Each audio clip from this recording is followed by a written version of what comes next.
Our last speech of the evening, Beyond the Frame, will be presented by Aarini, Sarkar.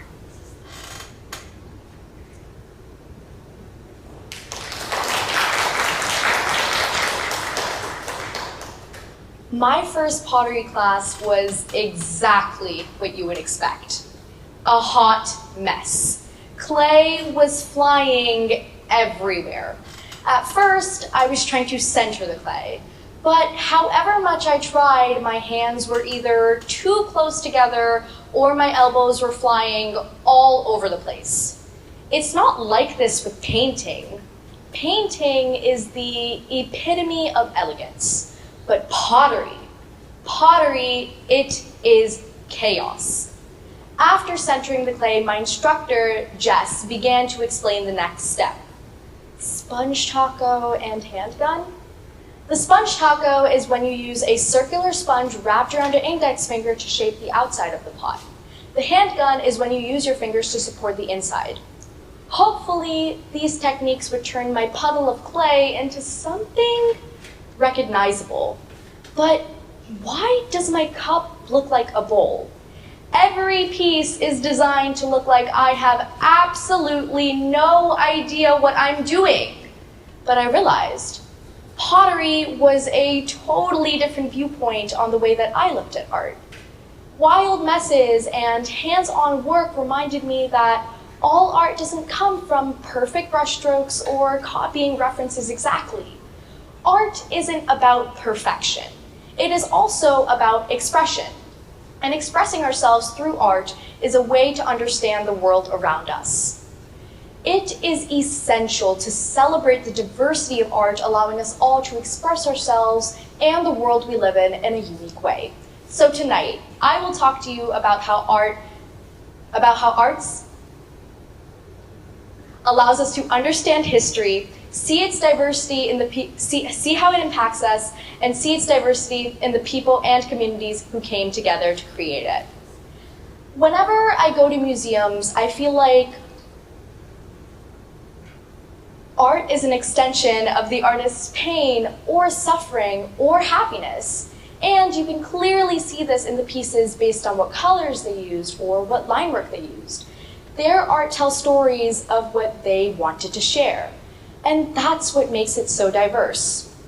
Mexico demonstrates this really well. Back in the 1920s, Mexico underwent a massive shift known as the muralism movement. Artists like Diego Rivera began reclaiming the giant public walls of the city. Before this, art was something only made for the elite, often found in galleries, following European styles that looked nothing like the local people. Rivera and others painted indigenous spaces, local labor and community shafts in massive, vibrant colors. For the first time, a population that had been marginalized saw themselves as the protagonists of their own country. They needed that mirror. Diversity is what allows every community to see its own soul with dignity. It's the difference between being a footnote in someone else's story or being the center of your own. Usually, history is told by the person holding the pen. But for generations, certain truths were too dangerous to be written down. They were tucked into the patterns of a hand-woven quilt, hidden into the lyrics of a folk song, or choreographed into the movements of a dance. Art doesn't just look backward, it looks inward. It acts as the mirror we use to showcase our culture's beauty. Consider a small community in Alabama called Gee's Bend. For generations, the women there created quilts that the world now recognizes as masterpieces of abstract art. But at the time, these weren't just blankets. They were a form of survival. During the era of the Underground Railroad, similar textiles were used as maps, coded messages of direction and safety woven into fabric.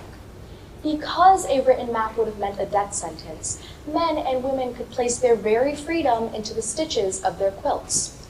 By protecting this diversity, we are protecting the shadow history. Art's diversity is its power. We often talk about art as if it's something we visit, a destination trapped in a frame or a silent statue in a square. However, art doesn't disappear when we stop looking at it. Our history is jagged, beautiful, and often a painful collection of contradictions. If we want to understand how we actually got here, not just the dates on a timeline, but the pulse of the people, we have to look at the one thing that refused to be tamed. It's a privilege to be able to look or be invited to see an artist's piece because that's the way that they're inviting you into a world which they created. For as long as people have existed, we've used art to say things we weren't allowed to say out loud. It's proof that we existed when the rest of the world wasn't watching. Take the traditional Afro-Brazilian dance called capoeira. Originally, capoeira was once a traditional martial art. It was fierce and colorful. However, when the Portuguese colonists took control of Brazil, they saw this art as a threat. Masters of this old art were disappearing, leaving only the people of Brazil holding on to the last strand of their culture. Since they could not use their art as a way to protect themselves, they instead transformed it into an energetic dance called capoeira. These people danced to songs about freedom while performing daring tricks and embedding their once fiery rebellion into a tradition passed down from generation to generation, ultimately becoming a well-known dance about culture. We live in a world that loves to categorize, to simplify, and to trim the edges off of human expression until everything fits into a neat and predictable box. However, humanity has never been neat. Think about the parts of yourself you do not put on a status update or a resume, the parts that are too complicated for words. This is where art lives. It lives in the marrow of our traditions and the quiet rhythm of our customs. Art is the architecture to who we are. However, the true magic happens when this mirror turns into a window. Once we have used art to find ourselves, we often use it to find each other. Look at the photograph The Migrant Mother by Dorothea Lange. In our history books, we know the Great Depression as a series of plummeting lines on a graph. However, in this image taken in 1936, I see a woman who must be thinking, why me? Why us? The woman in this photo wasn't just a line on a graph. She was a real person. We know the Great Depression as a time where there was economic suffering. However, an image such as this one showed us the dark truth behind something covered with graphs. I find it intriguing how even though these people went through immense hardships, they always found a way to ignite their freedom. Most of these ways transfigured into art. Whether it is books, a cuisine, paintings, or a dance, art isn't solely an uncomplicated array of scribbles on a paper. However, it is a personal look into what people have faced. When art is diverse, it acts as the untold history of a human heart, the grit in a voice, the specific tension of a dance. This isn't just creativity.